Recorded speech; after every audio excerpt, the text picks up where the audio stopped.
we are busy with economics of this NSSC syllabus, and we are busy with 2.1, which is about business types. Today we will do close corporations and cooperatives. If you remember correctly, in the previous lesson, we have done partnerships and sole traders. So you remember, if I put the slide on the board, we are busy with the private sector firms. So sole traders is done, partnerships is done, we are now at close corporations. And then we will do cooperatives. Okay, for the features of a close corporation, you remember a sole trader had one person, partnership can have 2 to 20, and here with a close corporation, you can have one person up to 10. So, okay, the people that belong to a close corporation, that put money into a close corporation, is called members. Where in a partnership, they're called partners. So remember this. If you answer a question, you must use the word 10 members. Limited in size, and that is that only the 10 can contribute capital or can go to the bank and take up a loan on behalf of the CC. If I talk about CC, it is an abbreviation for close corporation, which is usable all over in the financial world. Okay, it's not so expensive to set up a close corporation like companies. If we do in the next lesson private and public companies, then you will see this is a long, expensive process. But close corporations is more expensive than sole traders and partnerships, but not as expensive as companies, and also not as difficult. They must complete a founding statement, and in the name you will always see there's a CC at the end of the business. So if you see their stationery and the name is on it, or the board in front of their business, you will see at the end a CC. And that is the indication that this business type is a closed corporation. They also registered like companies at the Register of Companies, and they get a certificate of incorporation if they are allowed and all their documents is completed. This is normally done.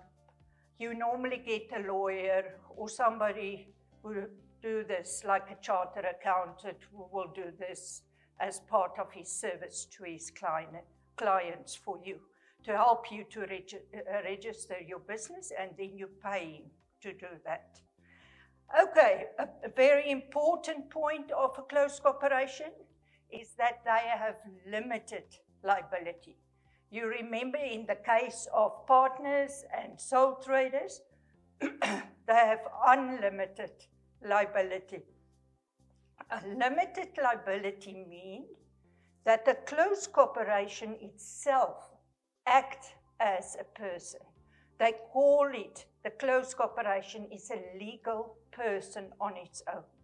What that means, that legal person is responsible for their own debts. So why do we say the feature of a closed corporation is limited liability?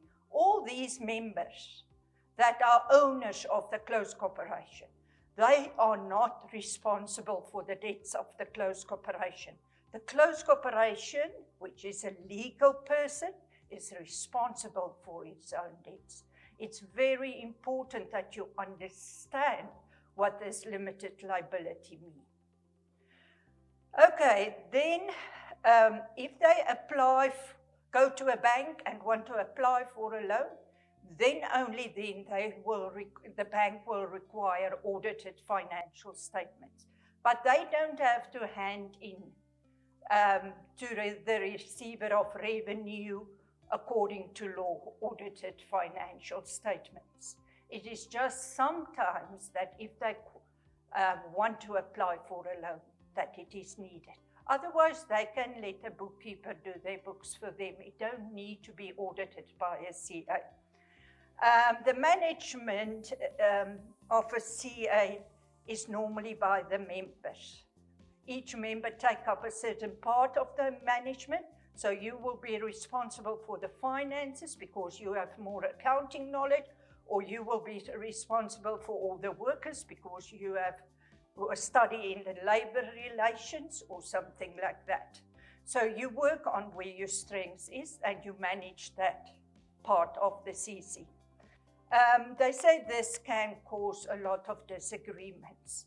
So this is something that, like in the case of a partnership, that is not good because the members may disagree on how to achieve their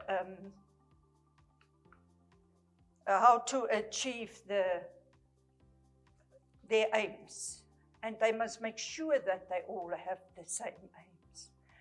Okay, and the last point of a CC that I want you to look at is that they say there's no double taxation. The only or short explanation I can give you, any business is taxed on their profits. So if the CC is taxed on their profits, that is finished. There's no other tax beyond that point. So if you as a member get a share of the profits, it doesn't matter how it is divided or according to what agreement, the share of your profits that you get will not be taxed again in your private capacity because it's already taxed. Okay, so if we go from here, the next point that you do, you again work in groups and you will again look at the features, identify the advantages and disadvantages, as we have done in the previous exercise or previous lesson for sole traders and partnerships. You can also do the same classwork, try to look for at least 2 to 3 CCs in your community and in your town or in your city where you are living. That gives you more idea of what this is about. Okay, we can look at the advantages which you have come and work on. The first one I have is the owners have limited liability. That's definitely a reason why people will invest in a CC because they say, I don't have to give up anything else than the money I've put into the business. They will not come and take my car to cover the debts of the business. The second point is a person can die and the rest can still continue with the business. So the business have continuity. And then it is easy to set up, not so expensive like in the case of companies. You hear that I say, I always compare it with another firm. I say not as expensive, but on the other hand, more expensive than a sole trader, more expensive than a partner. So you can compare it and see the advantage in it. Okay, and then the members of a CC are also the owners of the CC, like the partners with the owner. So the members are the owners, they are the people that have put money into this business. And then the benefit of not double taxation. We have looked at that.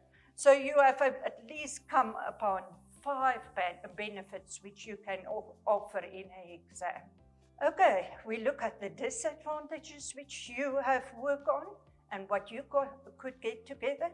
I only have 3 disadvantages. That the number of members that I can allow into a closed corporation is only 10. And that means that it will limit the amount of capital that I can get together. Okay, and the second point, we have talked about that there is oftenly disagreements. If they don't exactly stick to the same aim, and the management have the same aim in mind, their interest may be different, and not their interests, their aims. So that can be that it is negative, the disagreements between them. It is also, if you are very strong as a production engineer and you work for a company, you don't always understand accounting. So you can disagree with this person that is responsible for the finances. So that is one of the points that can cause this disagreement. Okay, the last point is that CCs need sometimes audited financial statements, and this financial statements is very expensive. So that is important to take that into consideration. So we have advantages and disadvantages and features of a close cooperation.